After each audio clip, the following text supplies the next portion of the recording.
Big boss ಮನೆಯಿಂದ ಯಾರು ಬೇಗ ಹೊರಗೆ ಬರ್ತಾರೆ ಅಂತ ಅನಿಸುತ್ತೆ ನಿಮಗೆ? ಬಿಗ್ ಬಾಸ್ ಮನೆಯಿಂದ ಯಾರು ಬೇಗ ಹೊರಗೆ ಬರ್ತಾರೆ ಅನ್ಸೋದು, ಐ ಥಿಂಕ್ ಧ್ರುವ್ ಮೋಸ್ಟ್ಲಿ ಹೊರಗೆ ಬರ್ಬೋದು. ಧ್ರುವಂತ್ ಮೋಸ್ಟ್ಲಿ ಹೊರಗೆ ಬರ್ಬೋದು.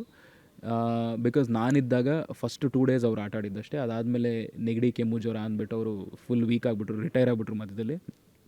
ಅದೇ ಹೇಳಿದ್ನಲ್ಲ, ಎಷ್ಟೋ ಜನ ನಮಗಿಂತ ಇನ್ನೂ ಕಮ್ಮಿ ಮಾತಾಡ್ಸಿದ್ದಾರೆ, ಇನ್ನೂ ಕಮ್ಮಿ ಬೆರ್ತಿದ್ದಾರೆ. ಬಟ್ ಫ್ರೆಂಡ್ಶಿಪ್ ಬೇಸಿಸ್ ಮೇಲೆ ಅಲ್ವಾ ಅಲ್ಲಿ ನಾಮಿನೇಷನ್ ವರ್ಕೌಟ್ ಆಗೋದು. ಸೊ ಫ್ರೆಂಡ್ಶಿಪ್ ಬೇಸಿಸ್ ಮೇಲೆ ನಾನು ನಾಮಿನೇಟ್ ಆಗಿ ಆಚೆ ಬಂದಿದ್ದೀನಿ ಮ್ಯಾಮ್, ಅದೇ ಹೊಟ್ಟೆ ಉರಿತಾ ಇದೆ ನನಗೆ. ಸೊ ಅದೊಂದು ಬೇಜಾರಾಗುತ್ತೆ, ಭೇದ ಭಾವ ತುಂಬ ಜಾಸ್ತಿ ಅಲ್ಲಿ. ಸೊ ಸೊ ಮೋಸ್ಟ್ಲಿ ಧ್ರುವ್ ಬರ್ಬೋದು ಅನ್ಸುತ್ತೆ ನನಗೆ. ಆಲ್ರೆಡಿ ಕೆಲ್ಸಕ್ಕೆ ರಿಸೈನ್ ಮಾಡಿದ್ರಿ ಅಂತ ಹೇಳಿದ್ರಿ, ನೆಕ್ಸ್ಟ್ ಪ್ಲ್ಯಾನ್ ಏನಿದೆ? ಮ್ಯಾಮ್ ಗೊತ್ತಿಲ್ಲ ಮ್ಯಾಮ್, ಕೆಲವು ಜನ ಟಿ ವಿನಲ್ಲೇ ಬೇರೆ ಆಪರ್ಚುನಿಟೀಸ್ ಇದೆ ಅಂತ ಹೇಳ್ತಾ ಇದ್ದಾರೆ. ಇನ್ನು ಕೆಲವು ಜನ ಇಲ್ಲ ಟಿ ವಿಗೆಲ್ಲ ಹೋಗಬೇಡ, ಸಿನಿಮಾನಲ್ಲಿ ಬೇರೆ ಕಡೆ ಟ್ರೈ ಮಾಡು ಅಂತ ಹೇಳ್ತಾ ಇದ್ದಾರೆ. ಈಗ ನಾನು ಸ್ಟಾರ್ಟ್ ಮಾಡಬೇಕು ಮ್ಯಾಮ್, ಈಗಿನ್ನೂ ಸ್ಟಾರ್ಟ್ ಮಾಡಬೇಕು.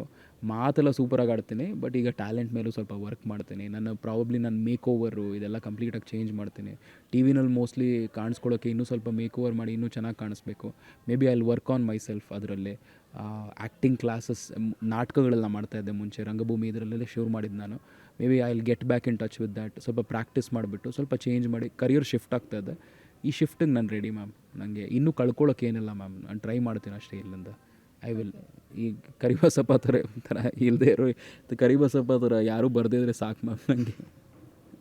ಆ ಒಬ್ಬ ಸಾಕು ನಂಗೆ, ಆ ಒಬ್ಬ ಸಾಕು ಲೈಫಲ್ಲಿ. ಅದೇ ಹೇಳ್ತಾರಲ್ಲ ಇಂಗ್ಲೀಷಲ್ಲಿ, when life gives you lemons ಅಂತ ಹೇಳ್ತಾರಲ್ಲ, ನನ್ನ ಲೈಫಲ್ಲಿ ನಿಂಬೆ ಹಣ್ಣಲ್ಲ ಕರಿಬಸಪ್ಪ ಕೊಟ್ಟಿದ್ದು. When life gives you Karibasappa, ಕಷ್ಟ ಆಗ್ಬಿಡುತ್ತೆ life. So tag that Karibasappa in your life. ನೀವು ಹೇಳ್ಬೋದು.